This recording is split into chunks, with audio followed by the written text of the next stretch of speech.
生命之琴，路加福音1章38節，願照你的話成就在我身上。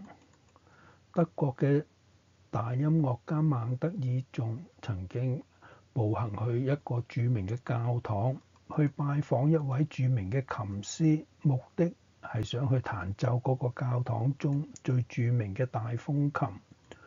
據說嗰位老琴師冇家庭嘅，將教堂一角做佢嘅家，將風琴當作佢嘅兒子，唔肯俾任何人碰一碰風琴嘅邊邊，更加唔好話俾人嚟彈奏佢啦。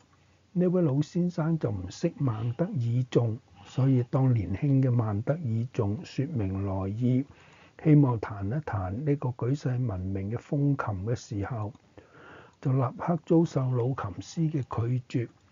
但係經過呢位青年再三懇求，終於勉強答應啦。當佢將風琴嘅鑰匙交俾嗰位青年嘅時候，心中仲係非常唔願意嘅。後來見嗰位青年人舉起修長纖細嘅手指，好熟練咁喺琴鍵上彈奏起嚟，佢呆住啦。佢自己已經喺呢個琴上邊彈咗幾十年嘅音樂，每一個琴鍵、和弦同埋音山嘅配合，佢都好熟悉。但係奇怪嘅係，呢位小伙子嘅指頭彈出嚟嘅音樂卻係新嘅，比任何音樂更加美妙動人。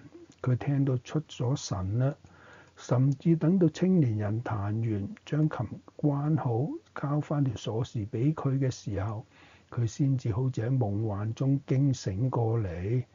佢從來唔知道呢個風球能夠彈奏出咁美妙嘅音樂。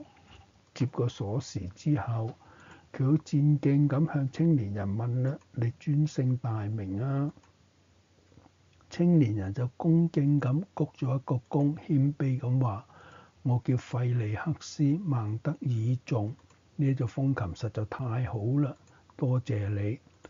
老琴師又呆住咗啦。孟德爾頌呢一位企喺佢面前嘅青年，就係舉世聞名天才音樂家孟德爾頌。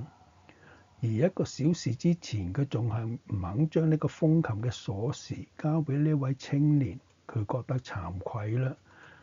我哋係咪亦都係一樣呢？偉大嘅音樂家耶穌長久喺我哋面前伸出手嚟，要借我哋生命嘅鑰匙，但係我哋卻係拒絕唔肯俾佢嚟彈奏。只要我哋俾呢位偉大嘅音樂家嚟使用我哋嘅樂器，自然就有最美妙嘅音樂流露出嚟。主啊，願將我嘅生命交喺你手中，等你創造出美麗嘅藝術。阿門。